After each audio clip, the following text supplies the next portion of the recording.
Hey, ¿qué onda? ¿Cómo están todos? Bienvenidos a ya no sé qué número de episodio es. 5, ¿no? Pero sí sé qué número de campeonato es de la Milan. Acaba de ganar el Milan por 19ª vez la Serie A, el calcio italiano. Estoy mamadísimo. El calcio. Creo que tú también, sí. ¿no, Javi? Mamadísimo es una palabra un poco grande. Me da gusto por ti. Estoy arrecho, güey. Estoy eufórico, cabrón. Sí, es que creo que ya lo hemos platicado. A Pepe le mama el fútbol, le mama verlo, se emociona. ¿Sí eres de los que llora? No he llorado, pero no te lloro. enojas.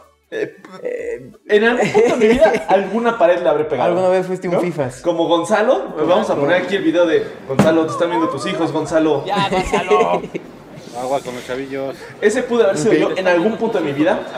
La verdad es que no. No llegaste a tal extremo. Uno va trabajando ese tipo de cosas y te das cuenta de que... Idealmente. De que no vale la pena llorar por lo que 11 hombres hicieron, o mujeres, hicieron o dejaron de hacer en una cancha a muchos kilómetros de donde tú estás. Sí. Pero me quedo con la parte buena y cuando son las alegrías sí las vivo cabronamente. Okay. Entonces, después de 11 años que el AC Milan, el equipo de mis amores, no ha sido campeón. 11 años, es mucho. Ahorita acaba de coronarse, 3-0 le ganó al Sassuolo, poniéndose manteniéndose en primer lugar de la tabla de la Serie A. Porque ahí no es esta jalada que hacemos aquí de que se acaba el torneo y agarras a los principales y luego entre ellos, no, ahí no, es toda la lo que temporada pasa y el que queda en primer lugar gana, ¿no? Los países chingones en fútbol tienen una liga. Okay. Y la liga es lo más importante a nivel nacional. Entonces, en la liga se juegan tantas fechas como se puedan decir, se juegan todos los equipos contra todos 2 veces. Okay. Entonces, regularmente... Todos contra todos 2 veces. Regularmente son entre 34 y 38 fechas, más o menos. Porque son como 17. 18 la Premier League y la menos. Serie A, si no me equivoco, son las que más fechas tienen. Okay. Y entonces hoy terminó la Premier League, ganó el Manchester City. Y hoy terminó la Serie A y ganó el AC Milan. Okay. Y la cosa aquí es, cada que tú ganas, te llevas 3 puntos. Si empatas, te llevas 1 punto. Si pierdes, no te llevas puntos. Entonces, al final de esas 30 y tantas fechas, el que tenga más puntos es el campeón. Y entonces no hay ni semifinales, ni finales, ni nada. En caso de que 2 equipos queden con los mismos puntos, cada liga tiene sus criterios de desempate. Algunos ponen primero los duelos directos entre el primer y segundo lugar, quién ganó más. Algunos ponen primero la cantidad de goles o la diferencia de goles obtenida. Ganaron el mismo número de partidos, empataron el mismo número de partidos, perdieron el mismo número, pero metió más goles. Exacto, los dos llegan con 50 puntos a la última fecha y este equipo tenía 60 goles a favor y 10 en contra y tenía 50 a favor y 10 en contra. La diferencia aquí es mayor, por lo tanto se queda campeón. O, por ejemplo, en la Serie A, el primer criterio de desempate es el encuentro directo o los partidos directos entre los dos que estén dos o tres que estén disputando el empate. Entonces, así es como funciona. Y además de las ligas, ya se puso muy fifas episodio. Sí. Y además de las ligas, los equipos o los países tienen copas. Que las copas sí funcionan con este esquema de grupos y luego paso a cuartos de final, luego semifinales, luego finales. Pero así es como tienen los dos tipos de torneo en la mayoría de los países, al menos los europeos. Bueno, yo en 2006 me hice fan del Milan, que era un gran equipo, el del 2006. Estaba Kaká, Shevchenko. Entre el 2004 Cafú, y 2007 fue una locura ese equipo. Fue una locura el Milan, me encantaba. Entrenado por Carleto Ancelotti. Él sabe mucho. A mí solo me emocioné. Algún partido habré visto, yo creo. Ahorita vamos a analizar eso, ¿no? Así que es el acto en el contexto, ¿no? Pero por alguna razón a mí me empezó a gustar el Milan. Tengo mis playeras, todo, pero no soy tan fan. Me gusta más jugar fútbol que verlo. Sí. En general con los deportes prefiero hacerlos. Yo soy bastante nalga jugando fútbol. ¿Bastante qué? Nalga, o sea, bastante malo. Es un deporte que no ya se me da. Soy medio torpe con los pies, pero disfruto mucho, aunque sea malo, disfruto jugarlo.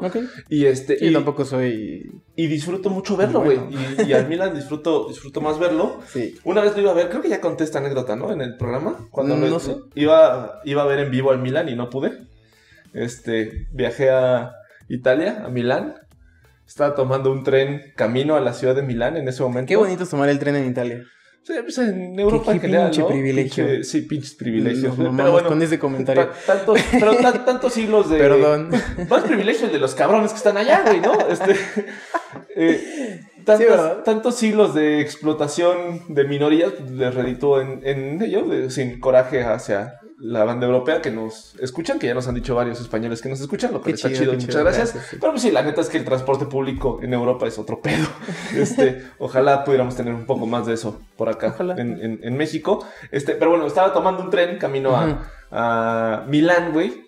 Y justo ese día, güey, justo el maldito día que yo había estado ahorrando durante años para poder cumplir ese sueño e ir a ver al AC Milan, jugaba contra el Genoa en la Serie A, en un partido de liga. Acababan de firmar al Pipa Higuaín y a Bakayoko. Estaba yo muy emocionado.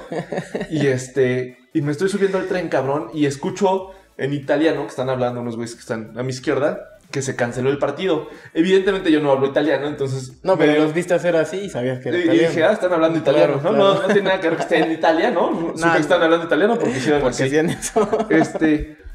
Y entonces escucho que se cancela el partido o algo similar y digo yo, no puede ser, güey. De esas veces como que cuando te enteras de algo muy culero, güey. Sí, güey. Yo le digo que se te van los huevos a la garganta, la gente dice que siente presión en el pecho, ¿no? Creo que es... Sobre todo la gente sin huevos. Es la mitad del tráfico, ¿no? Sucede el mismo fenómeno de arriba hacia abajo que de abajo hacia arriba. Ajá. Y empecé a googlear con mi celular en chinga y efectivamente lo que pasó ese día... Se derrumbó un túnel en Génova. No te pases de ver. Se derrumbó un túnel en Génova. Iban contra Genoa, que es de Génova. No, Génova. Murieron 230 personas. Para quien no se dio cuenta, Génova y Génova son lo mismo. Son lo mismo. Pero eso sí fue una tragedia dura, güey. O sea, un túnel entero se derrumbó. 230 personas en sus coches estaban adentro.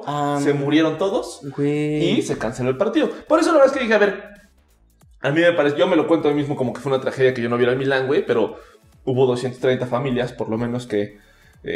no durmieron completas ese día. Entonces fue una pequeñez lo que yo tuve que vivir con respecto a eso. Y además yo tuve mi compensación. Me reembolsaron los boletos, me dieron un tour gratis por las instalaciones del edificio. A ti no te pasó nada. No me pasó nada. Inclusive un tour gratis en el museo, en el corporativo del Milán, que está bastante chido. Pero sí, esa fue la historia de cuando no vi al Milán. En fin, con todo el respeto para las familias genoveses que perdieron a sus familiares, hoy estamos de manteles largos porque el Milan ganó. Sí. Qué historia tan trágica, pero bueno, pues felicidades al Milan. Yay. Ya va a acabar este intro FIFAs. Este fue el capítulo de hoy. Un gusto.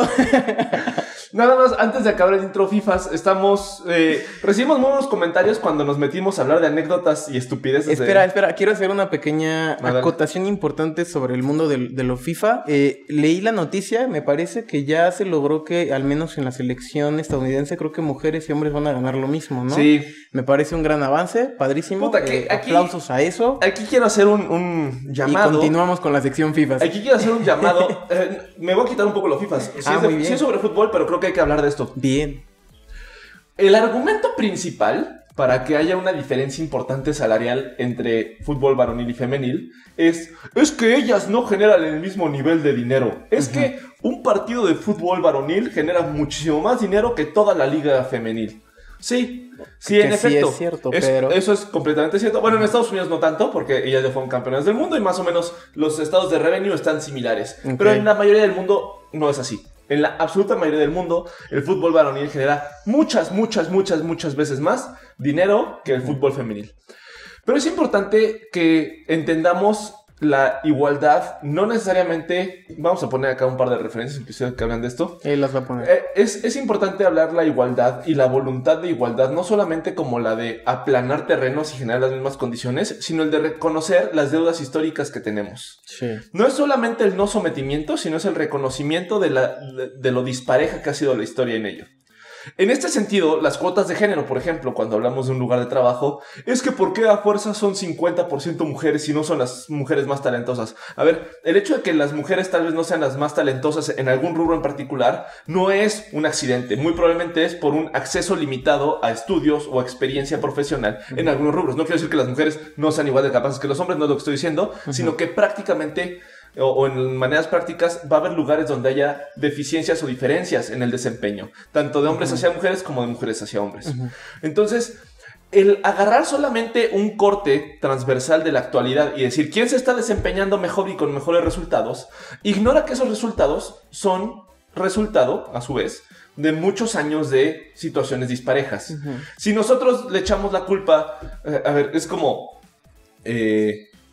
me contaban que me suena un poco a lo que alguna vez vi un video de Neil deGrasse Tyson que le preguntaban sobre el desarrollo de mujeres en la ciencia y decía, es que a ver, primero vamos a poner el terreno parejo para todos y después hablamos de por qué sí o no llegan. Exacto. Pero no podemos hacer ningún tipo de hipótesis si no partimos de la misma base. Exacto. Imaginemos social. que estamos en un pueblo y que tenemos la orquesta del pueblo, ¿no? Ok. Pero históricamente solamente 2 familias del pueblo han formado la orquesta del pueblo. Es decir, tienen un chingo de años de experiencia y de Los bagaje. Montesco y los Capuleto. Los Montesco y los Capuleto, ¿no? Son una piola tocando los instrumentos porque solamente ellos 2 han tenido derecho a formar la orquesta del pueblo. Ok.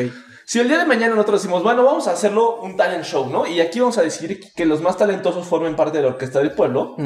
Y lo hacemos, los que van a quedar son los que históricamente han estado ahí, ¿no? Los que han practicado por Montesco y los generaciones exactamente. el tocar instrumentos. Porque tienen siglos de práctica y entonces si hiciéramos este ejercicio en el este momento... mejor de los casos documentada. Exactamente. si hiciéramos ese ejercicio en este momento, quedarían los mismos de siempre. Ajá. Eso no es igualdad. Igualdad es reconocer que pese a que no se tenga el desempeño maravilloso, perfecto o ideal en un momento, tenemos que empezar a caminar allá en un terreno en el cual todos tengan las mismas condiciones para poder participar y estas condiciones reconozcan la diferencia histórica. Entonces, cuando hablamos de que a las mujeres se les debe de pagar igual, entiendo que hay ciertas limitantes económicas. No podemos pagar del dinero que no se tiene, pero sí podemos perfectamente generar medios en los cuales se fondee del espectáculo actual, que es el varonil, que es de donde más dinero se genera, y que de ahí empecemos poco a poco a nivelar la brecha salarial que existe. No estoy diciendo que el día de mañana, solamente porque lo estemos haciendo, las mujeres vayan a generar el mismo nivel o el mismo revenue, los mismos ingresos que se genera en el fútbol varonil, pero es la forma en la cual empezamos a zanjar las diferencias importantes. Ok. Ya nos extendimos un chingo con este intro FIFAs. Sí. Estuvo menos FIFAs el final, pero sigue siendo FIFAs. Hiciste un comentario que me hizo... A lo mejor un día hablamos de la reserva fraccionaria y del dinero que no se tiene. Pero bueno, creo que ya podemos acabar con este... Del costo del dinero. Un día hay que hacer un programa del costo del dinero. Porque el dinero cuesta. Tener dinero cuesta. Ya acabó. Vamos. Nada más quería decir, vamos a tener al final del episodio, vamos a incorporar una nueva sección que es la investigación estúpida de psicología. Qué bonita forma de incorporar una sección. La metemos así. La investigación estúpida de psicología. Tuvimos buenos comentarios cuando nos pusimos menos basados en evidencia y hablamos de anécdotas pendejonas de psicología. Sí. Entonces vamos a meter la investigación estúpida de psicología y lo estaremos haciendo una vez cada tantos episodios para testear cómo jala. Perfecto. Corre la furcio.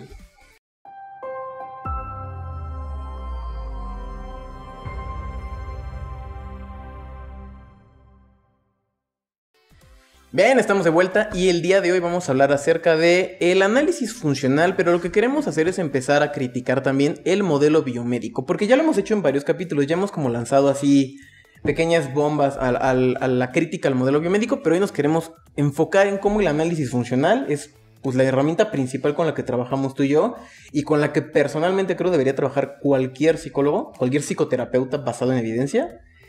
Tú tienes como que algo ahí. No sé. Solamente que pareciera que un psicoterapeuta que trabaja con análisis funcional es un lujo hoy en día. Y a mí me cuesta mucho trabajo imaginar que hay gente que intenta hacer una chamba de psicoterapia sin análisis funcional. Es que está cabrón, güey. Sí, y por eso es importante. Y yo a veces con mis amigos, cuando me dicen que van a terapia, es que yo no me siento feliz, o a mí me da miedo. Porque me dicen, voy al psicoterapeuta o algo. Y yo les pregunto, bueno, ¿y de dónde lo encontraste? ¿Quién te lo recomendó? ¿Bajo qué modelo trabaja? ¿Ya te explicó que es un análisis funcional? Y cuando me dicen que no, a cualquiera de las anteriores, yo empiezo a temer, porque digo, ¿qué chingados hacen? Sí, yo tuiteaba el otro día que cuando me presentan a una persona que estudió psicología, me da más aversión que gusto, güey. O sea, no es como de, ay, vamos a tener un chingo de cosas en común. Ya más bien estoy predispuesto a decir, puta, me voy a agarrar a putazos, le voy a cagar la madre, me va a cagar la madre. Sí. Aquí va a haber un problema. Sí, preferiría que hubieras estudiado contabilidad. Se reía Nazmi de mí en Twitter de esa urgencia de los psicólogos por ponernos en contra de los contadores. De quien estudió contabilidad. No, pero a ver, realmente preferiría que hubiera estudiado físico, matemáticas aplicadas o algo, porque no... Sí.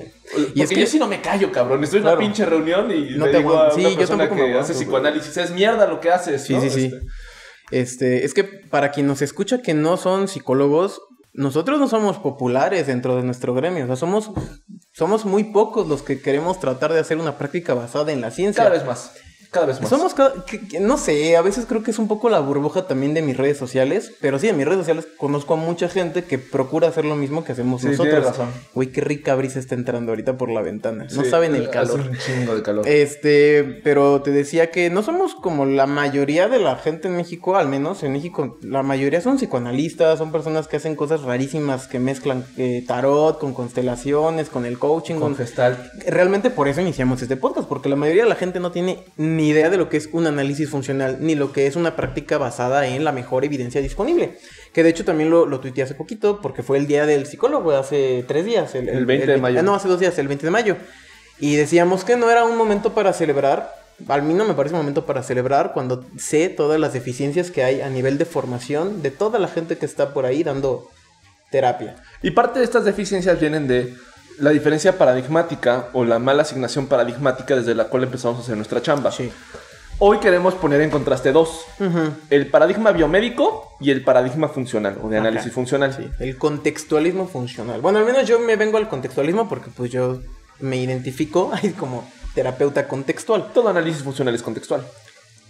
Sí, que esa es una de las críticas a las terapias contextuales. Pero bueno, luego nos metemos ese boleto. ¿Qué es el paradigma biomédico, Javi? El paradigma biomédico es lo quiero hacer muy ameno, no me quiero meter tantas formalidades, pero se cree que... O sea, todo trabado yo. El paradigma biomédico Estás es trabadísimo. La idea más clásica que tenemos acerca de cómo se genera o de dónde viene una enfermedad. O qué es una enfermedad. Entonces, cuando tú tienes a un niño que está mocoso, lo que usualmente pensamos es, pues tiene gripe. ¿Qué es la gripe? Es una enfermedad que viene dada porque se le metió un virus, se le metió algo, un agente patógeno, que vamos a pensar que para que le produzcan mocos, todo muerto. Para que mi hijo tiene moscos. Esto no es normal, doctor. Desde hace 10 años, doctor. Desde hace 10 años, doctor. Qué miedo de chiste, güey. Dejó de reír. Sí, no, sabe. Ya, perdón. El niño tiene mocos.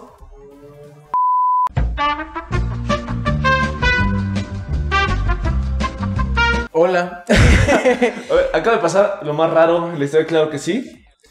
Un niño voló sobre mí.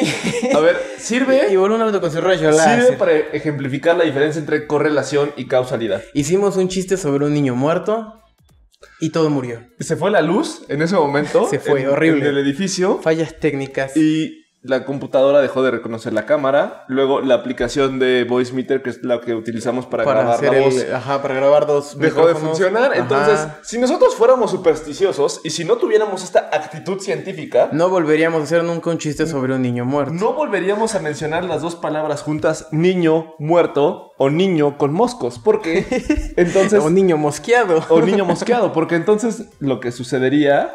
Debo admitir que tengo medio chills de estar diciendo esto. Lo que sucedería es que se iría la luz otra vez. Está buenísimo, ¿no? Sí. Más debemos de exponernos. Acabamos de hacer un pequeño procedimiento de exposición con prevención de respuesta, que es lo mejor para el tratamiento de el trastorno obsesivo compulsivo. Vayan a nuestro otro último capítulo. Ya sobre hablamos TOC. de eso más de una hora. Sí, ya hablamos de eso un montón. Pero entonces, si no tuviéramos esta actitud científica, podríamos nosotros empezar a pregonar por la vida que un niño muerto arruinó nuestra grabación y que aquí hay un niño muerto. Entonces, la verdad es que la evidencia no soportó más pruebas. Podemos concluir que el hecho de que hubiera una correlación hasta ese momento de uno, es decir, que las dos cosas sucedían simultáneamente, no significaba que el hecho de que nosotros hubiéramos dicho niño muerto estuviera causando la falla en el sistema eléctrico nacional. ¿Qué es más? Yo estoy notando en mí, sí da como algo, ¿no? Sí da, es que siendo mexicanos en un país con una cultura que es sumamente supersticiosa, que es sumamente de que se echa mal de ojo, ¿no? Ajá, sí, de que se le metió, ¿cómo se llama? El nahual, de que ese tipo de cosas muy espirituales y demás.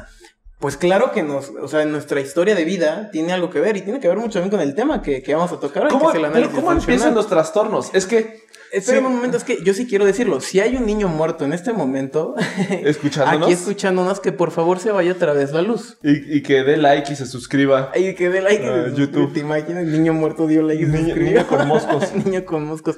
No, a ver, y no pasó nada. Lo decimos con mucho respeto a toda la gente que ya se murió, que está difícil respetarlos, ¿no? ¿Qué es lo que yo le decía a Pepe?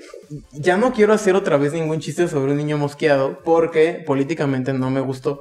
Me sentí incómodo de haberlo hecho.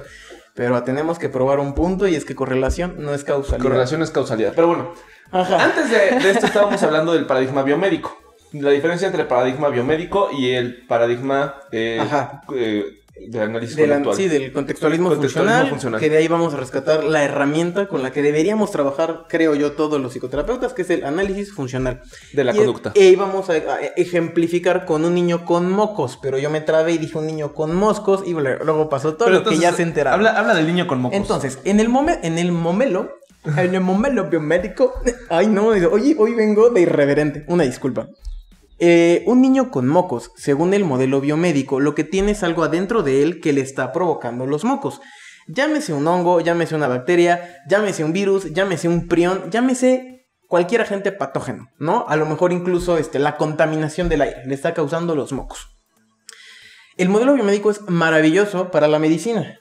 Y quiero subrayar que ha salvado muchas vidas. El modelo biomédico moderno, y pongo entre comillas moderno, le demos sus inicios a Hipócrates, que después fue esa parte medicinal griega, fue retomada en el Renacimiento y que después se convirtió en una de las grandes cunas de la ciencia moderna y nos ha permitido vivir tanto como vivimos. Sí. No somos enemigos del modelo biomédico, no, agradecemos nada. Su existencia. Es maravilloso. Nuestra expectativa de vida de los hombres está en 72 años y de las mujeres en 75 años. Y gracias a Luis Pasteur. Y gracias al modelo biomédico. Ajá. No queremos eliminarlo. Y la gran mayoría de las enfermedades son provocadas por un agente patógeno y por lo tanto el modelo biomédico salva vidas todo el tiempo, todos los días. Ajá. Sin embargo, en psicología no sirve para una mierda. ¿Por qué? A mí me gusta mucho esta metáfora. Ya que estamos de FIFAs, ¿no? Si el día de mañana nosotros llevamos a un entrenamiento a un niño que nunca ha entrenado fútbol o a una niña que nunca ha entrenado fútbol y esa niña no sabe meter goles, no decimos que adentro de esa niña está el antigolismo. O no decimos que esa niña tiene una facultad propia que tenemos que curar, que tenemos que extirpar de ella, que es el correlentismo. No. Correlentismo. Lo que tenemos que hacer es provocar las experiencias que le permitan a esta persona nuevos aprendizajes y modificar la forma en la que se está desempeñando en un contexto. Porque no está enferma. Porque cuando aprendemos a hacer cosas nuevas o no sabemos hacer algo en la vida en general, no asumimos que estamos enfermos. Y dada que la absoluta mayoría, dejando de lado un poquito, por ejemplo, la esquizofrenia, pero la absoluta mayoría de lo que nosotros entendemos como, entre comillas, trastornos mentales, todavía un tweet de eso de, siempre que dices mente, poner entre comillas, ¿no? La urgencia conductual, por siempre que dices mente, poner entre comillas. Pero entonces, la gran mayoría... El comillismo que te ataca. Sáquenme este entrecomillismo. Entonces, la gran mayoría de los trastornos mentales realmente son solo relaciones de aprendizaje o de no aprendizaje. Exactamente. No son problemas internos innatos en la persona. Por lo tanto, el modelo biomédico se queda muy corto y ha fracasado brutalmente cuando intenta atender asuntos de salud mental en la absoluta mayoría de las veces. Y ocurre en ambas direcciones. Queremos llevar el modelo biomédico a explicar la ausencia de un repertorio de conductas, pero también queremos usarlo para explicar la presencia de un repertorio de conductas. Ejemplo que yo veo todos los días en la escuela. ¿Por qué el niño llora? Es que es un llorón. Sí, pero ¿por qué es un llorón? Porque está llorando. Y ven cómo no llegamos a ningún lado útil. Esto se llama tautología. Tautología es cuando la explicación intenta...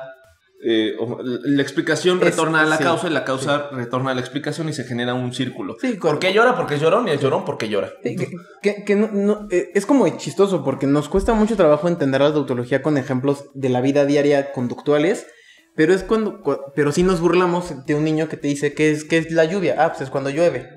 No, es muy claro cuando te dan definiciones los niños de ese tipo de cosas y lo podemos ver con mucha facilidad, pero cuando lo aplicamos a nuestro propio comportamiento, ¿por qué come? Porque tiene hambre. Nos parece una explicación y dice, claro, obviamente, ¿no? Le llamamos hambre, sí, a esos patrones de conducta de comer, decimos, tiene hambre, pero no es que adentro de él haya una cosa que se llame hambruna, como tal, que guíe la conducta. Sí puede haber un estado disposicional, que ya luego hablaremos de eso, que es... que su cuerpo sí está llevando a cabo ciertas reacciones que producen ciertas sensaciones, que entonces producen ciertos pensamientos, ciertos planes, y entonces yo puedo ya ejecutar una conducta que me lleve a satisfacer esa necesidad. Pero no es directamente que haya una cosa que se llame hambre que cause el movimiento de mi cuerpo. Y la cosa es que la academia y la comunidad científica durante muchos años le apostó y la academia le apostó a Yair, ¿no? Y a Yuridia y a Toñita. Y a Yuridia. Y a Yuridia. Buenos talentos han salido de la academia, ¿no? Carlos Rivera. Pero bueno, la academia durante muchas décadas le apostó a que si nosotros éramos sumamente descriptivos en nuestros manuales diagnósticos como el DSM, CIE-10, etcétera, descriptivos, íbamos a ser capaces de generar un impacto lo suficientemente fuerte en salud mental. Y no es cierto, porque no son explicativos. Que yo te diga que una persona con depresión tiene estas 8 cosas, no te estoy diciendo ni cómo quitarla, ni te estoy diciendo por qué esas 8 cosas empezaron a suceder. Que es y lo por mismo. qué se mantienen. Tú dices, la persona está deprimida. ¿Por qué? Pues porque tiene estas 8 cosas. Entre ellas, no sale de su casa, ya no come, ya no duerme. Entonces tiene depresión. Pero no me estás explicando ¿de dónde salió la depresión? Y entonces empezamos a lanzar presupuestos y presupuestos intentando hacer un enfoque explicativo biomédico. ¿Por qué? Porque históricamente el modelo biomédico no es solamente descriptivo, sino que sí ha llegado a ser explicativo. Cuando yo te digo que a ti se te mete una bacteria y esa bacteria no es compatible con tu flora intestinal y entonces la empieza a deshacer... Microbiota, por favor. ¿No? Entonces empieza a deshacer tu flora intestinal, tu microbiota, chingado. Y entonces empiezas a sufrir y a padecer mucho dolores estomacales e intestinales. ¿En dónde? ¿En dónde? Pues en donde estés, ¿no? No, en tu microbiota. En tu microbiota. Es que yo quería ilustrar un pequeño procedimiento de castigo y luego el reforzamiento de la pero me valió verga. Conducta alternativa, pero sí, me valió pero me valió verga. Entonces, ahí sí puede llegar a ser explicativo. Fue la bacteria la que provocó este pedo. Y entonces pensaron, ok, tenemos que entender cuáles son las hormonas, las moléculas o los neurotransmisores que están ocasionando estos pedos. Y entonces vamos a mandar un ejército a investigar y a crear la hipótesis serotoninérgica de la depresión, que ya hemos hablado muchas horas de ella, pero lo seguiremos haciendo porque cada martes literalmente hay más evidencia en contra de la hipótesis serotoninérgica. Y entonces hay gente diciendo, no, lo que pasa es que como dejas de segregar y absorber en la postsinapsis la serotonina, te genera depresión. Sí, será. Y entonces se hicieron un chingo de experimentos y de estudios. No llegamos a concluir que eso era lo que lo causaba. Llegamos a concluir muy bajas correlaciones, pero eso bastó para que toda la industria farma empezara a recetar inhibidores de la recaptura de la serotonina, intentando aliviar esto. Que a ver, la idea es que la persona no psicóloga, que nos esté viendo, lo que yo quiero que se lleve el día de hoy es cómo el modelo biomédico está arruinando su salud mental. Que ni siquiera es salud ni es mental, pero otro día discutimos eso. Tu funcionamiento. Sí, creer que hay algo dañado en tu cerebro a lo que no puedes acceder, que necesitas un medicamento para solucionarlo y que además es lo que está generando en ti ciertos patrones de respuesta que están arruinando tu vida, eso es incapacitante. Y es sumamente estigmatizante. Que de hecho se empezó a abordar mucho este modelo tratando, o sea, se pensaba que si decíamos que la gente tenía una enfermedad biológica, producto de su cerebro, les iba a quitar culpa, les iba a quitar vergüenza, les iba a quitar como ese tipo de cosas e iban a buscar ayuda. Resulta que no. Resulta que sigue siendo estigmatizante pensar que las personas son entes pasivos, que adentro de ellos habita una enfermedad. Entonces venimos aquí a decirte que no. Que la depresión no es un problema de tu cerebro, no es una enfermedad que tú tengas adentro de ti. Aquí voy a hacer un pequeño paréntesis porque puede que si haya ahí unas cuestiones de... Parece, ¿no? Que hay cierta relación entre justo el equilibrio de la microbiota con exhibición de algunos comportamientos, pero algún día invitaremos a un doctor que nos ayude a complementar, no a sustituir, que creo que esa es la parte importante. No queremos que la psicología se explique solamente con el modelo biomédico, sin embargo tiene mucho que aportarnos, aunque a veces son obviedades. Por ejemplo, cuando hablamos de la depresión ya hemos explicado que se trata de un aprendizaje, de una interacción. Yo no conozco a ningún médico que me pueda explicar cómo la baja de un químico en mi cerebro me enseñó a comportarme de cierta manera. Y es que los químicos no enseñan comportamientos. Los químicos en nuestro cerebro ni enseñan comportamientos ni hacen que olvidemos comportamientos. No funciona así. La respuesta, bueno, el análisis funcional lo que busca es entender cuál es la relación, la interrelación entre mi entorno y lo que yo hago. Y entonces no vamos a buscar la causa adentro, vamos a buscar la causa en esa interacción constante. Entonces, para los psicoterapeutas que trabajamos desde el funcionalismo, desde el análisis funcional, pues no estamos maniatados, no necesitamos un medicamento para quitarte la ansiedad, necesitamos solamente enseñarte estrategias nuevas que tú como persona puedas llevar a cabo en tu vida para tú solucionar tu problema en la medida de lo posible. Y aquí quiero hablar de Darwin. ¿Por qué quieres hablar de Darwin, Pepe? Porque realmente Darwin fue la primera inspiración para el funcionalismo. El primero que iba a decir. No, es que tú la primera y yo, Darwin es hombre. No, fue la primera inspiración para el funcionalismo. ¿no? Carlos Darwin Quintero, científico del gol, ¿no? Jugador de Jaguares de Chiapas y de Santos, y de, creo que del América, creo que también estuvo en el América, Carlos Darwin Quintero, científico del gol.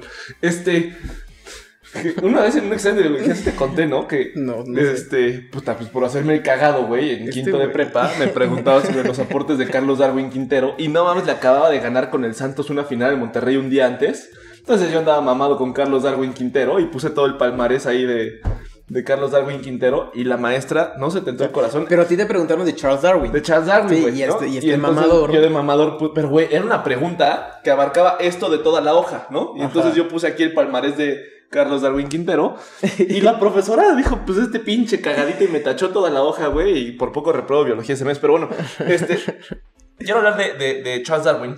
Sí. Charles Darwin, en su observación, se dio cuenta de que los seres que podían sobrevivir y subsistir a lo largo de muchas generaciones y muchos años eran aquellos que contaban con las características físicas o con los comportamientos que mejor le permitían adaptarse a su medio. No significa que todos los que no sobrevivían es porque estaban enfermos o fueran defectuosos. Había una compatibilidad entre ciertos comportamientos que desempeñaban ciertas funciones en un medio particular. Poniendo como ejemplo las jirafas, tal vez la riego un poquito en los detalles fenotípicos. Sí, porque no somos biólogos. Exacto, ni biólogos ni expertos en el genoma. Pero siempre abiertos a la corrección, al enriquecimiento de quien quiera. Imagínate un escenario en el cual hay ciertos precursores a las jirafas, ¿no? Ajá. Precursores evolutivos a las jirafas. Ajá. Y entonces hay unos representantes de esta especie que tienen el cuello un poco más alto y otros que tienen el cuello un poco más bajo. Y estos prejirafas convivían con muchos otros predadores en el escenario en el cual estaban. Y aquellos que tenían el cuello más pequeño tenían que irse a pelear por alimento en el pasto o en los arbustos. Y entonces había menos alimento disponible. Aquellos que tenían el cuello más largo podían acceder a plantas que estaban en las copas de los árboles o en las partes más altas de los árboles y se podían alimentar mejor. ¿Significa que estaban enfermos aquellos que tenían el cuello menos largo? No, significa que los que estaban más largo, tenían el cuello más largo, estaban en facultad de desarrollarse y de funcionar mejor en el entorno. Entonces, era una característica y un comportamiento que cumplían una función básica que era la de la alimentación. Esta función fue lo que les permitió sobrevivir y existir. Todos los seres estamos en continuo. Y al sobrevivir las jirafas que podían tener el cuello más largo, pues su descendencia heredan esos rasgos. Exactamente. Y poco a poco cada vez se va estirando más el cuello. Y se van extinguiendo aquellos que no tenían esa característica que era naturalmente recompensada por el entorno. Que no es que la jirafa en su esfuerzo estirara su cuello. Eso dijeron, no es. Tengo que ser más larga. No. Durante muchos años, las que tenían el cuello más largo, naturalmente, azarosamente, selección natural, se iban quedando, ¿no? Sí. Y quiero hacer énfasis en azarosamente. Aquí no hay un diseño inteligente, no hay una mano que los mueve para que estos sí, estos no. Simplemente hay unas cuestiones ahí en cómo pasa la información genética que hace que esto sea muy azaroso y haya mutaciones, y unas mutaciones van a permitir que la jirafa se adapte mejor y otras no. Y en este sentido hay conductas y características exitosas y no exitosas. Es decir, en la función que desempeñan hay unas que sirven más que otras. William James, a finales del siglo antepasado, retoma las observaciones de Carlos Darwin Quintero y entonces acuña el funcionalismo, en el cual dice: lo que quiero entender es la conducta, pero la conducta con una función en el entorno en el cual opera. Y después vino toda la ola conductista que tomó en parte lo que William James estaba publicando, ¿no?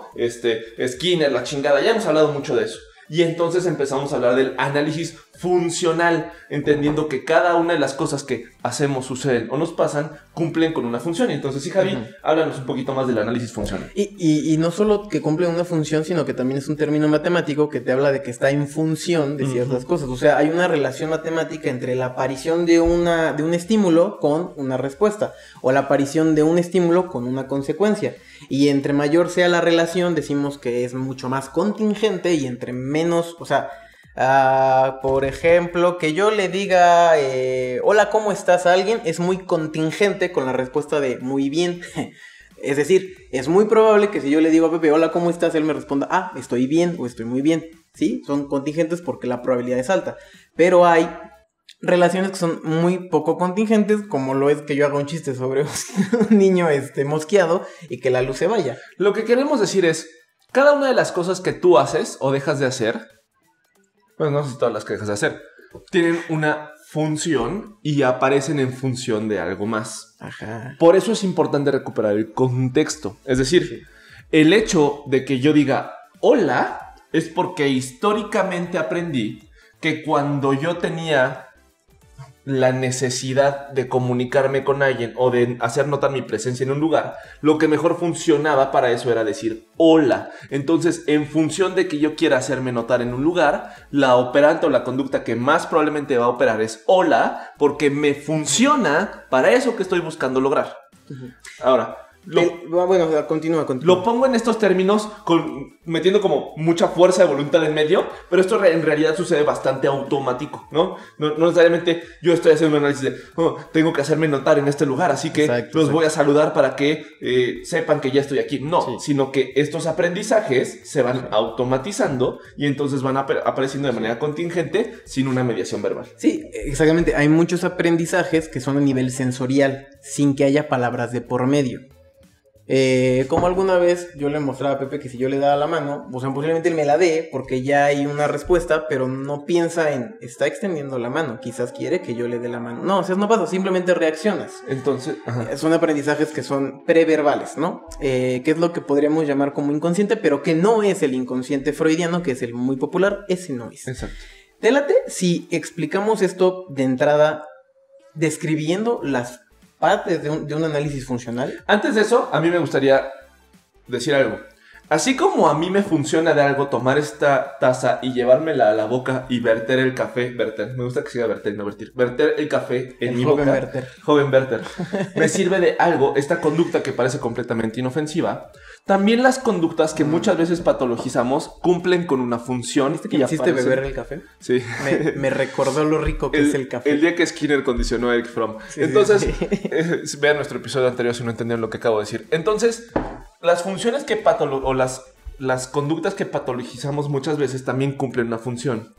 Porque en función de que una persona se levanta a las 3 de la mañana a abrir el refrigerador y darse un atracón de comida. Debemos de hablar que tiene esa hambre insaciable y que está enfermo por dentro, o debemos de hablar de que esa conducta fue aprendida en un marco funcional específico, particular, y que tenemos que entenderlo para después desmoronarlo. Yo ya me estoy imaginando a esta persona cuando era chiquita. Ay, no, ya no llores, toma esta paletita. Exactamente, porque aprendí que cada vez que estoy estresado o estresada, si como, se reduce mi estrés. Mi atención se desvía hacia la comida, como, la comida se siente bien, entonces por un lado me quito la sensación incómoda y por otro lado me siento mejor. Así que aprendí, después de muchas repeticiones, que cada vez que me siento mal tengo que ir a comer algo. Así es. Ahora, aunque sea a las 3 de la mañana. Ahorita vamos a desmoronar el análisis funcional o los análisis funcionales. A mí me gusta mucho hablar de los análisis funcionales, porque creo que fue un término, así como Freud se apañó el término del subconsciente, bueno, del inconsciente. Creo que los conductistas se han apañado el término del análisis funcional. Debidamente, porque de ahí viene y se inventó, pero históricamente a lo largo de la psicoterapia ha habido diferentes análisis funcionales. Por ejemplo, lo que Albert Ellis hacía es un tipo de análisis funcional. Me van a tirar mierda los conductistas en este momento, pero el ABC de Ellis es un tipo de análisis funcional. ¿Sí? El análisis clásico conductual, el análisis de conducta clásico, es también en cierta forma un análisis funcional, y en las últimas versiones ya tenemos un FAP, ¿no? Ya tenemos la psicoterapia de análisis funcional. Entonces, hay muchos tipos de análisis funcional que a mí me gusta hablar de los análisis funcional, no de el análisis funcional único con estas 10 características. Ok. Aunque te enfades, Javi. Es que quizás tendríamos que hablar entonces... No me enfado. Tendríamos que hablar de cuáles son las características de cualquier análisis funcional, mínimas, ¿no? Que ahorita hablamos de la relación de triple contingencia. Pero yo no estoy tan seguro... Es que tú eres el que sabe más del ABC de Beck. De Ellis. De Ellis. En algún momento en el ABC de Ellis se plantea el ABC en relación entre unos y otros como reforzadores, castigos, discriminativos. ¿Se hace ese análisis a partir de esos términos? Se habla de consecuencias y esas consecuencias después son reinterpretadas mediante otro belief o sea, digamos que la C se convierte en el nuevo A, ¿no? Y entonces son reinterpretadas por el B. Bueno, son mediadas por el siguiente B y entonces hay una nueva consecuencia. No se habla necesariamente de reforzadores ni de castigos, pero sí se habla de lo que generan esas consecuencias de una siguiente oleada. Entonces, en ese sentido, es un tipo de análisis funcional. Bueno, no vamos a discutir ahorita nos vamos por a eso. Madrear. Es muy interesante, pero justamente ese ABC, pues sí es la parte esencial por la cual vamos a comenzar a realizar un análisis funcional. Que aquí yo quiero hacer la distinción justamente entre el análisis funcional y el registro o la formulación de caso. Nosotros como psicoterapeutas en las primeras sesiones nos vamos a enfocar en recabar información. Si tú llegas con un psicoterapeuta que sepa hacer su chamba y lo que va a hacer el psicoterapeuta es preguntarte un chingo de cosas, porque lo primero que tiene que hacer es entenderte como persona, y esto significa en qué nivel socioeconómico te ubicas, a qué te dedicas, cuáles son tus hobbies, cuánto te gusta tu vida, con qué red de apoyo cuentas, con qué red de apoyo no cuentas, cuántos años tienes, qué estudiaste, tu forma general de ver la vida y de entender la vida, porque a partir de ahí creas un marco desde el cual te puedes relacionar con la persona. ¿Y por qué rayos nos importa todo esto y no solamente te recetamos un medicamento?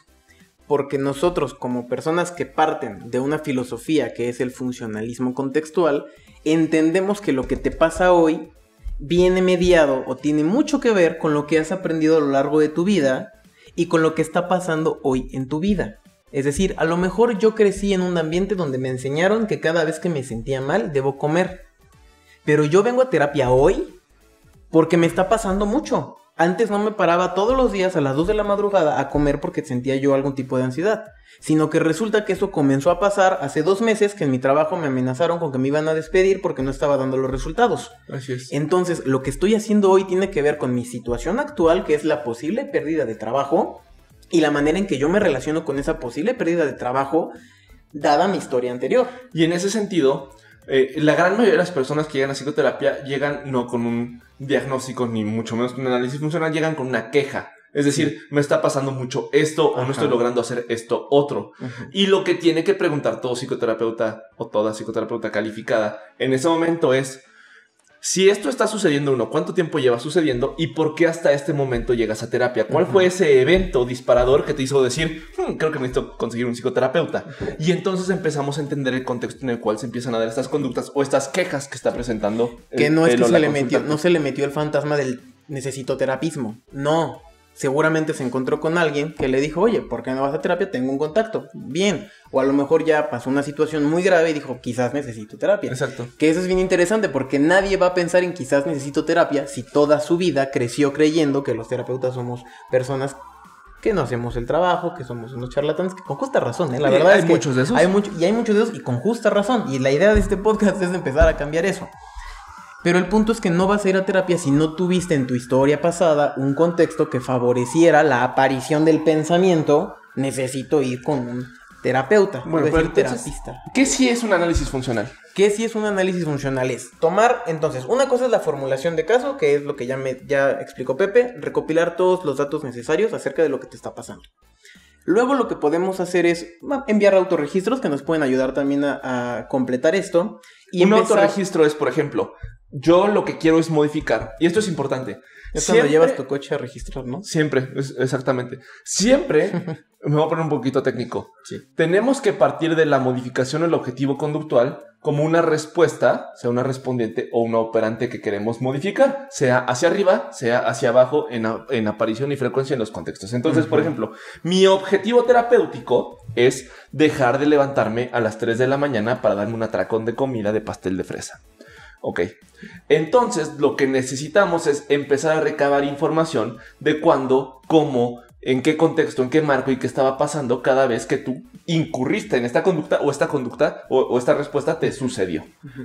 Sí, entonces un autorregistro sería, yo te mando a ti, consultante, una hojita donde tú empieces a llenar información que para mí es muy importante.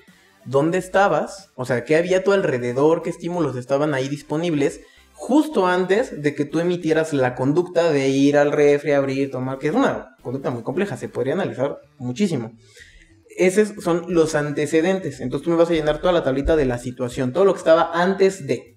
Después tenemos la respuesta, que tenemos el A, luego el B, behavior, la conducta, la respuesta es a nivel de pensamientos que estabas pensando, si es que hubo, porque ya quedamos que hay respuestas donde no hay verbalizaciones.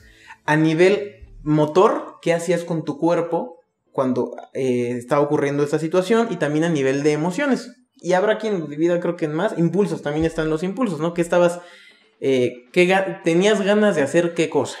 Entonces tienes A, antecedentes, B, la conducta, ya bien desmenuzada, y luego las consecuencias. ¿Qué pasó después de que te atracaste todo el pastel de fresa?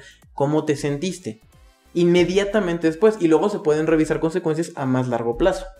Que lo que nos decía también Pepe es que luego esas consecuencias pueden ser el antecedente para otra cadena de conductas. Que eso es lo que me gusta del interconductismo. El interconductismo, parte de las diferencias básicas del análisis funcional de la conducta normal, es que marca el medio en el cual se opera y las consecuencias inmediatas como los nuevos estímulos, que entonces generan esta circularidad continua de decir, a ver, le doy un bocado al pastel, pero entonces este es mi nuevo estado. Mi nuevo estado ya es yo saboreando el pastel.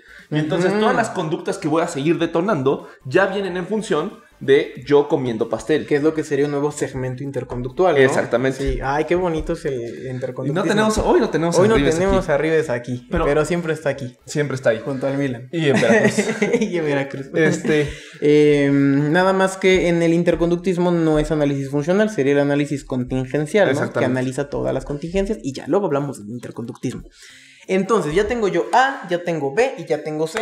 A partir de A, B, C, empieza lo que yo como terapeuta es lo que me pagan por hacer, que es empezar a desarrollar el análisis funcional, que es empezar a identificar cuáles son, de entrada, los estímulos que tienen que ver con detonar la aparición de la conducta. Algo aquí que se me hizo muy, muy sencillo de explicar con tu ejemplo del pastel es, una persona no va a comer pastel de fresa a las 2 de la madrugada si en su refri no hay pastel de fresa. Esa es una intervención muy sencilla que podemos empezar a hacer de entrada. Es decir, oye, si hay comida en tu refri, pues no la pongas. A mí me gusta mucho... ya tuvimos aquí a Eitan, lo invitamos alguna vez para hablar de trastornos y disfunciones sexuales, de la conducta sexual. Él junto con Jaime La Torre. Y va a regresar. Quienes fueron nuestros profesores de la universidad desarrollaron algo llamado el modelo parapnémico o la técnica de presión y eficacia en la psicoterapia, ¿no? Uh-huh.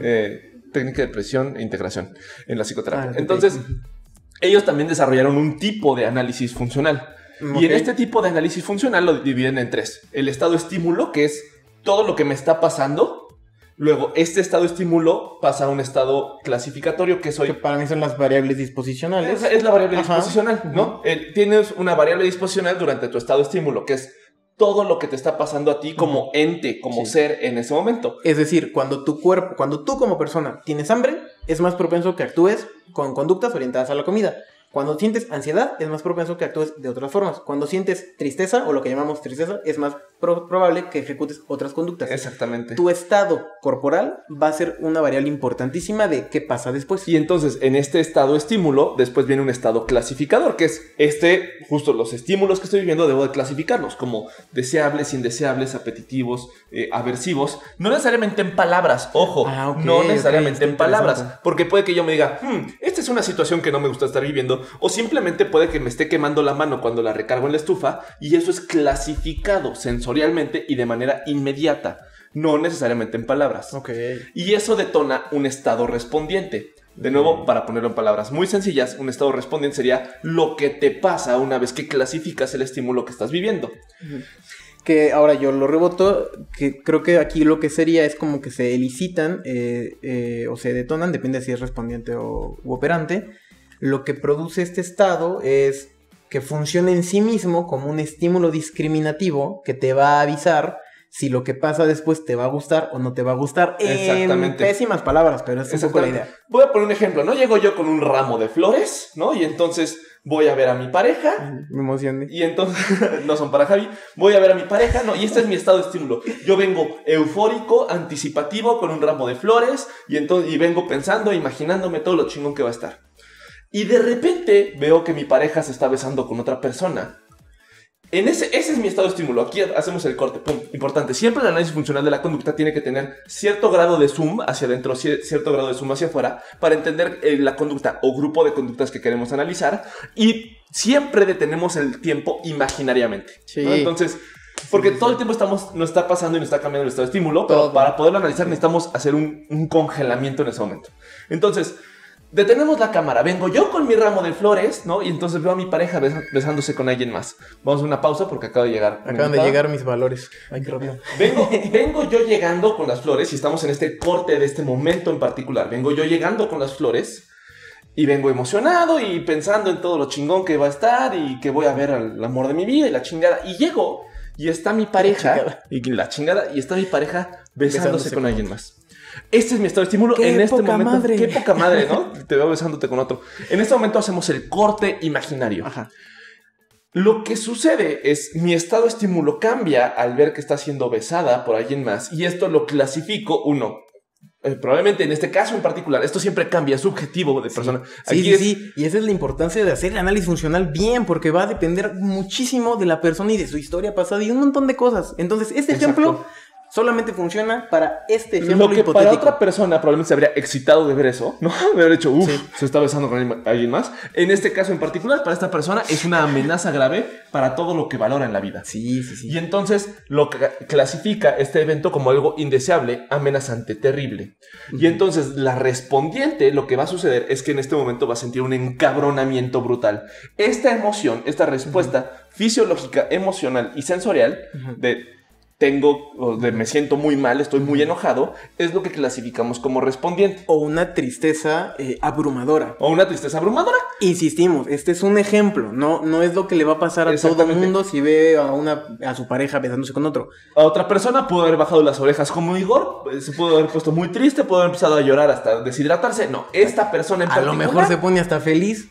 O sea, podría ser que a lo mejor ya era una relación que ya estaba... Me acabo de ahorrar un regalo de Navidad, exactamente. ¿no? Pero esta persona en particular clasifica este evento como algo terrible, indeseable, que tiene que modificar e interrumpir y le genera mucho enojo. Sí. Y entonces voy a utilizar el marco de análisis funcional que Eitan y Jaime proponen, ¿no? Okay, dicen que esta respondiente entonces hace que me den ganas de hacer algo. El impulso. Ellos toman el término pulsión, ¿no? El término pulsional. ¿Cómo? Perdóname. Psicodinámico, pero que son las ganas de hacer algo, ¿no? Ajá. Esta emoción me dan ganas de hacer algo y entonces, por economía, mi sistema planea cuál es la mejor forma de resolver estas ganas de hacer algo. De la forma más rápida y menos costosa a nivel como energético. Y más eficiente. Entonces, eficiente. La forma y no solamente más eficiente, sino más eficiente, disponible y aprendida. Exactamente. ¿No? Porque seguro que hay una mejor forma de hacer las cosas que como tú las haces, pero en tu historia de aprendizaje has aprendido que en cierta forma puedes hacer algo. Entonces, yo he aprendido que cuando estoy muy enojado, la mejor forma de resolver mi enojo es golpeando la causa de mi enojo. La función que va a tener mi agresión y mi agresividad es la de reducir el enojo una vez que clasifique este evento como una amenaza. Porque si estoy golpeando al que está besando a mi pareja, ya no le está besando y eso es menos amenazante. Exactamente. Entonces procedo a lanzarme con una brutal cantidad de golpes hacia esta persona y entonces después hay consecuencias sobre esa conducta. Pero aquí ya hicimos un segmento, ¿no? En el cual vimos en cámara ultra lenta, ¿no? En la cámara Phantom prácticamente, cómo es que se seleccionó esta conducta como la única a ejecutarse en ese momento. Que en ese preciso momento es muy probable que funcione como un reforzador de la consecuencia, porque en ese momento, yo no yendo más allá, yo reduzco el malestar efectivamente. Me funcionó para quitarme el enojo. Exacto, que sí, o sea, si a mí lo que me enojaba era ver a mi pareja besándose con otro, en el momento en el que le estoy golpeando, insisto, no está besando a mi pareja. En ese preciso momento que congelamos, ya no está la amenaza. O puede que, a ver, dependiendo de los escenarios, aquí podemos hipotetizar 82,000 escenarios, por eso lo importante es entender y que tu consultante te cuente y tú le cuentes a tu terapeuta cuál es el escenario en particular que sucede y cómo estás clasificando cada una de las cosas que pasan. Porque puede que, una es... Le puse en su madre a este cabrón, ¿no? Y entonces mi pareja me dice, ay, eres mi héroe, eres el hombre más fuerte que he conocido, te amo, y regresa conmigo. Como esa consecuencia es algo deseable para mí, entonces se refuerza la agresión y la conducta de violencia. Entonces, dentro de mis planes, cada vez que me enojo, me puteo a la causa de mi enojo, funciona y lo voy a hacer más. O lo que puede pasar es, mi pareja en ese momento me dice, eres un imbécil, eres lo peor que me ha pasado, no quiero volver a saber de ti. Ay. Y llega la policía, ¿no? Me ponen las esposas, me llevan al MP y entonces no vuelvo a salir. Y entonces la conducta fue brutalmente castigada. hipotetizamos que fue brutalmente castigada porque yo no quería que pasara nada de eso. Sí. Y entonces tiende a reducirse esa pequeñísimo paréntesis. Hipotetizamos porque no sabemos si es un castigo o un reforzador hasta después. Hasta si la conducta vuelve a emitirse, vamos a poder tener una idea. Porque eso es un término matemático. El castigo y el reforzador son términos que más bien nos dan referencia matemática. Reforzador es si la conducta sucede más, entonces fue un reforzador. Si la conducta sucede menos, entonces fue un castigo. Pero solo lo sabemos después. Así es. A posteriori. Sí. Entonces, este es como un ejemplo de un análisis funcional. No es que la persona esté enferma de agresión, sino que históricamente ha aprendido y se le ha recompensado cada vez que es agresiva. Entonces, dentro de la lista de posibles planes, ¿no? Cuando siente esta emoción de enojo, lo que sale hasta arriba es ponle en su madre aquello que te está haciendo enojar según tú y aquello que parece una amenaza en el escenario según tú. Esto es un muy breve ejemplo de un análisis funcional. Tú ibas a poner otro, creo.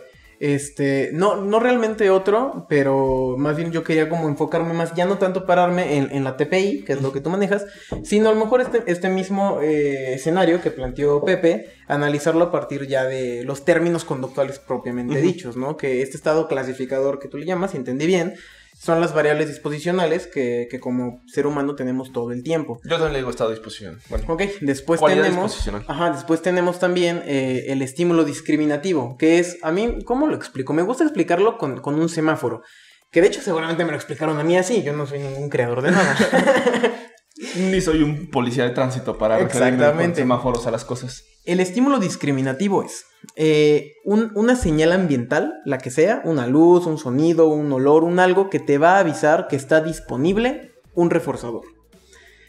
Si yo, por ejemplo, veo que la luz del semáforo está en verde, ese es un estímulo discriminativo para la conducta de acelerar, si es que vengo manejando. O si veo el monito verde de camina, es un estímulo discriminativo para puedes caminar. ¿Cuál es el reforzador que hipotetizamos? Es que yo cruzo la calle y no me muero. Ese es un reforzador, o sea, yo cruzo la calle, logro mi objetivo y no me pasa nada malo. Entonces es más probable que en el futuro, cada vez que yo vea al monito verde, yo camine. Pero hay otra cosa que es el estímulo delta, que sería el monito parado en rojo o la luz roja del semáforo. Me avisa que si yo hago una conducta, lo que está disponible es un castigo. Ahí la hipotética presencia de un castigo. La hipotética presencia de una consecuencia negativa para mi vida. Y es que si yo cruzo la calle con el monito en rojo, es probable que me atropellen. A mí me gusta consecuencia aversiva más que negativa, porque podemos hablar de castigo positivo y negativo. ¿No? Buenísimo, una consecuencia aversiva o poco placentera. Que yo ahí también tengo mis rollos porque está esta discusión de qué es lo que hace que un estímulo refuerce. O sea, cuál es la propiedad que tiene, porque no todos los estímulos apetitivos o agradables refuerzan. Sí, tienes razón. Es una cosa curiosa, ¿no? Ejemplo. Que si ya es discusión como de tercer nivel de ¿qué es un reforzador? Sí, esa es una discusión que a ti no te importa ni a mí me importa tanto ahorita. Pero es importante porque a veces la gente dice que va a castigar con los hijos. Es que yo trabajo en escuela, trabajo con niños. Los papás dicen mucho que ya no dicen castigo, dicen vamos a poner consecuencias. Que son castigos, o sea, ni saben la diferencia. Porque no existían consecuencias antes. Sí, exacto, o sea, las consecuencias siempre han estado. Pero ahora está como mal dicho decir voy a castigar a mi hijo. Le voy a poner una consecuencia, que es darle una madriza. Tristemente. Sí. Todavía pasa mucho. No lo estoy haciendo con coraje, es meramente una consecuencia de lo que tú hiciste. Soy un ente físico como lo es la gravedad. Me duele más a mí que Ni te estoy golpeando, solo estoy poniendo mi puño arriba y la gravedad es la que te está golpeando. Como la canción de Chicago, ¿no? De él cayó sobre mi cuchillo 10 veces. Y ni modo. Entonces, ¿en qué estaba? Hipotetizamos que un castigo va a ser a lo mejor un golpe. Pero si el niño está llorando y yo lo golpeo, no lo estoy castigando, estoy reforzando muy probablemente el llanto, porque a cada golpe o a cada nalgada o a cada agresión física, el niño llora más. Yo con cada castigo, que según es esto coloquialmente, estoy reforzando la conducta de llorar, no le estoy castigando. ¿Por qué? Porque probablemente en la escala de cosas que dan para arriba una conducta o dan para abajo una conducta en el niño, tiene mucha más fuerza el me están prestando atención que el me están pegando. Entonces, como tiene más fuerza el me están prestando atención, el resultado de esto es que voy a hacer más de lo que estoy haciendo cuando me prestan atención, que es llorar. Okay. O a nivel incluso de condicionamiento clásico, simplemente el dolor, pues detona, elicita la respuesta respondiente de llorar, ¿no? Y por otro lado, a lo mejor si yo quisiera castigar la operante de llorar, lo que podría hacer es, quién sabe, es que no son sugerencias, es un simple ejemplo, nadie lo agarre para su hijo. Pero lo que yo podría hacer es acercarme al niño y decirle, oye, ¿qué te pasa? Tranquilo, respira. Y a lo mejor al momento de respirar, el niño... y deja de llorar. Entonces la respiración va a funcionar, o el hecho de que yo le enseñe esta conducta nueva va a ayudar a disminuir la probabilidad de que siga llorando. Eso, y contingentemente, o bueno, al mismo tiempo, también desarrollamos la capacidad del niño de entender o de aprender que esa atención, ese mismo nivel de atención también está disponible en otros eventos o en otras situaciones frente a otros estímulos. Sí. Por lo tanto, no necesariamente tiene que llorar para aspirar a ese tipo de reforzador. Entonces, lo que yo quería nada más como recalcar con esto es, ni los golpes castigan siempre, ni los abrazos, ni tratar bonito a alguien es un reforzador siempre. Y entonces cuando los gestálticos, ¿no? Que todavía los traigo atravesados, no, literalmente, pero cuando dicen, es que los conductistas no le hacen caso a la subjetividad. No, mi perro, justamente en lo que más nos basamos es en la subjetividad. Claro. Porque ¿qué es un reforzador y qué es un castigo subjetivo? ¿Qué clasifico como algo deseable o indeseable? Es algo subjetivo. Y en el estado de estímulo y en la cualidad disposicional, aquello a lo que le presto atención, también es algo meramente subjetivo. Por eso todo análisis funcional de la conducta es empezar a caminar entre estas subjetividades para entender a ti como ser humano, único, individual, qué es lo que te está pasando en este momento y por qué y cómo te están funcionando las conductas que estás cometiendo. Este es el análisis funcional de la conducta. Y una vez hecho el análisis funcional, entendiendo la cadenita que forma las respuestas, entonces ya podemos decidir dónde vamos a intervenir. Exactamente. Y no solo nosotros, sino que nuestro consultante tiene un rol sumamente activo en esto. No tiene que esperarse a que venga un médico a darle una pastilla. No, sino que él puede empezar a hacer cosas que cambien la relación que él tiene, uno, con sus propios estados internos, y dos, con los estados externos, con lo que está ocurriendo alrededor. Y a mí me gusta mucho cuando los consultantes y los consultantes se empiezan a volver analistas funcionales de su propia conducta, porque sí pasa. Y yo creo que es parte esencial de nuestro trabajo, enseñarle a la persona a analizar su propia vida, porque es la única persona que puede verse a sí misma 24/7, bueno, excepto cuando duerme, pero puede verse todos los días, todo el tiempo. Nosotros solamente llegamos con lo que nos cuentan que pasó, pero no estamos ahí. Bueno, a veces sí, pero difícilmente estamos ahí viendo con nuestros ojos lo que realmente ocurre. Y el análisis funcional de la conducta le permite un entendimiento mucho más profundo que cualquier otra corriente o cualquier otro tipo de espectro técnico a nuestros consultantes sobre lo que le está pasando y por qué le pasa lo que le pasa. Y en ese sentido, más empoderante. Exactamente, en ese sentido lo ponen el timón para empezar a hacer inclusive experimentos. Y a mí me ha pasado que luego de 2-3 sesiones se empiezan a lanzar, a inventar experimentos ellas, ¿no? Y de repente llegan como de, lo que hemos hecho en terapia, la primera hipótesis me di cuenta de que no funcionaba, pero le cambié este componente y funcionó cabrón. Güey, cuando eso pasa es como de, güey, yo te pago a ti la sesión, toma, ¿no? Pero, o sea, sí, qué gusto que esto está funcionando, qué gusto que esto está funcionando. A mí me encanta el comentario es que yo estaba haciendo la exposición a mis emociones aversivas, ¿no? A la ansiedad. Pero resultó que ya no sentía nada. Entonces empecé a pesar cosas horribles para ver si así ya empezaba a sentir algo. Y yo, ¿lo entendiste? Güey, cuando a mí me llegan de repente y me utilizan el término habituación o sensibilización, es cuando digo, güey, ya estamos de otro lado. Sí, ya saltamos la barda. Después hablaremos de habituación y sensibilización. Pero bueno, este es el análisis funcional de la conducta. Ya lo hablamos a grandes rasgos. Sí. Ya nos colgamos bastante en el episodio. Sí.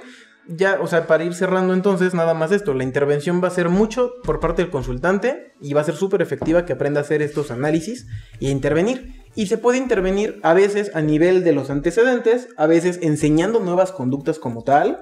Y siempre un análisis funcional de la conducta debe de convertirse en hipótesis. Sí. Hipótesis sobre el caso, la relación y la función que tienen cada uno de los elementos en este análisis. Sí, cuál es el estímulo, cuál es la consecuencia, cuál es la conducta, entonces, si es operante, si es respondiente, si es reforzador castigo. Planteamos intervenciones a partir de estas hipótesis. Así es como intervenimos científicamente y basados en evidencia, porque cuando esto pasa, entonces tenemos que aplicar este grupo de cosas. ¿Significa que siempre la primera intervención es la más exitosa? No, pero vamos descartando y con esta actitud científica vamos aceptando o descartando hipótesis conforme va avanzando el proceso terapéutico. Perdón, te interrumpí. No, está excelente y nada más... Quería yo, algo que dijiste hace rato, que había muchos tipos de análisis funcional. Yo diría que no, pero sí diría que hay muchas formas de llegar a un buen análisis funcional. Ya hablaremos el siguiente episodio de la terapia de aceptación y compromiso, pero yo, por ejemplo, mi principal herramienta para elaborar este análisis no es el ABC clásico. Sí lo llego a usar, pero yo más bien lo que uso es la matriz de ACT, que es una forma de acomodar antecedentes, estímulos, consecuencias, pero un poquito más, o sea, a mí se me hace más didáctica en ciertos aspectos. En la terapia dialéctica conductual tenemos el análisis de cadenas, que también es una cosa muy bonita. Tenemos el ABC clásico, y no sé si haya otras, pero yo diría, el que dices de Itán y Jaime. A mí me gusta mucho el utilizarlo, el de 2 vueltas de la TPI, que por cierto vamos a dejar un link por ahí por si quieren más información al respecto. Sí. La cosa es, un análisis funcional debe darle claridad tanto al consultante, pero sobre todo al terapeuta, porque es su chamba, para entender cada una de las conductas, respuestas y respondientes, en qué contexto sucede y subjetivamente cómo son procesadas por la persona o por el consultante, para entonces poder planear las intervenciones adecuadas para hacer esas modificaciones conductuales. Y si eres doctor, estudia esto. Porque también es importantísimo que tú puedas comunicárselo a cualquier consultante, no solo por un problema psicológico, sino que muchas veces los tratamientos se ven frustrados porque no sabemos por qué el señor que tiene diabetes no toma la medicina. Y un análisis funcional nos ayudaría a entender qué es lo que está ocurriendo con esa conducta en concreto, ¿no? Pero bueno. Ahora, aprovechando que estamos en análisis funcional, quiero agarrar la pregunta de la semana, ¿no? Esta vino fuimos contactados vía YouTube. Vía YouTube. Déjame lo encuentro. Y entonces viene contextualizada con unas palabras antes la pregunta, pero al final dice que algo que se publica mucho o que es divulgado continuamente en redes sociales y en internet sobre psicología es que si a un niño lo castigan haciéndole la ley del hielo cuando es niño o con cualquier cosa que incluyera tratar indiferente al niño, crecía con problemas de apego y de miedo o abandono. ¿Es esto posible? Y desde el punto de vista de los principios conductuales del aprendizaje, ¿esto sucede? Muy probablemente sí. Quiero ser muy, muy conciso. Lo que pasa es que, como dijimos y como llevamos siendo toda la hora, la forma en la que aprendemos... Por si te la perdiste. Pero viene el resumen ejecutivo. La forma en la que aprendemos es a partir de las consecuencias de nuestros actos. Cuando todos nuestros actos no varían en consecuencia, es muy difícil ir poniendo unos como los más predilectos a realizarse o los menos predilectos a realizarse. Es decir, no tengo una guía práctica de cómo tengo que comportarme en el mundo. Por lo tanto, las interacciones sociales se vuelven muy complicadas. Si yo digo hola y ese hola no es reforzado con alguien que voltea y me sonríe y me dice entonces ese hola va a ser una conducta que va a tender hacia la extinción. Cuando las conductas de carácter social tienden a la extinción, es muy fácil y es muy probable que esta persona tenga problemas en relacionarse en un futuro. No quiero decir necesariamente problemas de apego, pero seguramente sí va a conllevar una ansiedad social importante porque no tiene claras los cues o los parámetros de contextualización social. Y 2, no va a saber comportarse en público y con la gente porque no sabe que está chido, que es socialmente adaptativo o desadaptativo, porque está en un entorno en el cual no puede tender hacia los reforzadores de estas conductas y tienden a la extinción. Ahora, si el miedo es generar en esta persona los estilos de apego, generar un estilo de apego evitativo, pues tampoco hay por qué tener mucho miedo. De entrada, porque la etiqueta estilo de apego solamente describe, no explica. Es decir, si una persona me dice es que yo tengo estilo de apego evitativo, lo que yo puedo hipotetizar es que cuando era pequeño y tenía algún problema o una necesidad, se vive la necesidad de resolverlo por sí solo y sin la atención de los demás. Pero no por eso significa que él sea, no tiene adentro una cosa que se llama evitación como tal. Y se puede cambiar. Así es. Entonces, sí, quizás yo lo que apuntaría aquí es, cuando hacemos este tipo de procedimientos, tener muy en claro qué estamos buscando castigar y al mismo tiempo qué vamos a reforzar, qué va como a llenar el hueco que estamos dejando. Sí, por un lado soy indiferente al llanto, pero cuando el niño me pide algo de buena forma, entre comillas, lo que es whatever that means, ahí sí le presto atención. La única forma en la que esto podría ser una técnica de enseñanza al niño fecunda que funcione es cuando el niño, la niña, la persona infante tiene acceso a otros reforzadores presentando otras conductas y tiene acceso a ellos, ¿no? No es como que yo tengo aquí un manual guardado de puta, ahorita que dé 3 mortales hacia atrás le voy a dar una paleta y ojalá que dé los 3 mortales porque si no, no hay paleta nunca. No, tenemos que ir poco a poco moldeando esas conductas entre más se parezcan a lo que queremos que suceda y ahí vamos reforzando conforme se vayan apareciendo. Sí. Y ya, para cerrar esto, también eso te da la oportunidad de relacionarte de una forma completamente diferente con las niñas. Y por último, la investigación estúpida de la semana. Estaba leyendo, güey, que en 1995, esta es nuestra nueva sección. Cuando yo nací. En 1995, cuando nació Javi, porque nació Javi, decidieron evaluar el efecto de la música country en el suicidio, ¿no? Me gusta mucho la música. Alguien tuvo una observación que dijo, güey, la gente que escucha música country es más probable que se suicide, ¿no? Muy bien. Y entonces, Steven Stack y James Woodlack, en 1995, vamos a colgar los links, hicieron una primera investigación en la cual evaluaron si en realidad había una mayor correlación de la gente que escuchaba country y se suicidaba. Okay. Y el resultado dio que sí. Es como la gente que se ahoga cuando Nicolas Cage saca una película. Hay una sí. Correlación así muy estúpida. O la gente que se muere cuando Ramsey mete gol, ¿no? Ándale, algo siempre así, un famoso se muere cuando Ramsey mete gol.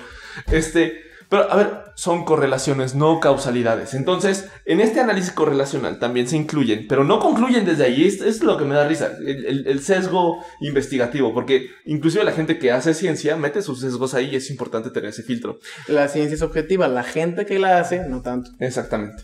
Entonces, a ver, si hay una correlación, es decir, si nosotros nos fuéramos número por número, sí hay más gente que escucha country y se suicida. Sí.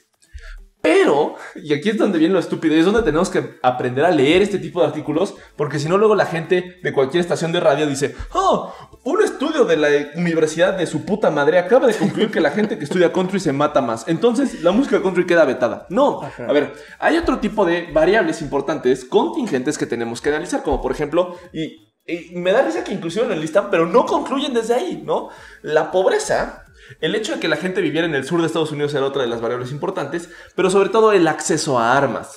Entonces, si combinamos pobreza, acceso a armas, y divorcio. Pobreza, acceso a armas y divorcio suena a tres variables que son de mucho más peso explicativo que el escuchar música country. Escuchar música country tiene una alta correlación con las personas que están viviendo estas tres, pero no necesariamente es la causa del suicidio.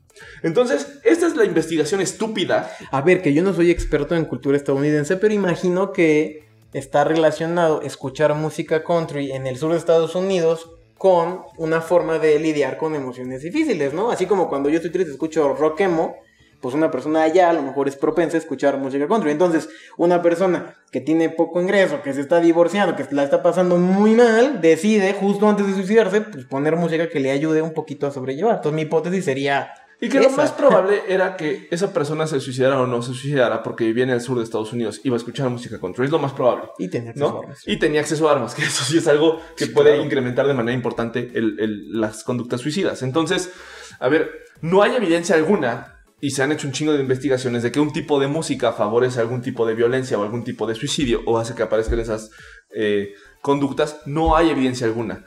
En este caso, creo que es caer en el mismo error de que hablamos en el episodio, de pensar que hay algo externo o interno que es lo que provoca directamente. Eso es importante. Desde el análisis funcional todo es probabilidades. Exactamente. No es una causa fija, es probable. Y aquí ni siquiera hay un tipo de causalidad, es mera correlación con otras variables que sí tienen un peso de explicación de varianza sobre la conducta de suicidio, como la tristeza, la pobreza, el poco acceso a educación y el acceso a armas. Pero pues ya sabes, por si acaso no escuches música country. Entonces, esta fue la...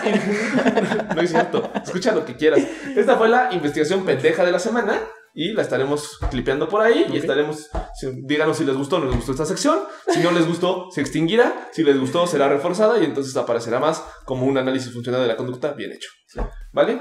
Pues eso fue todo por hoy. Cuídense mucho. Hasta la próxima.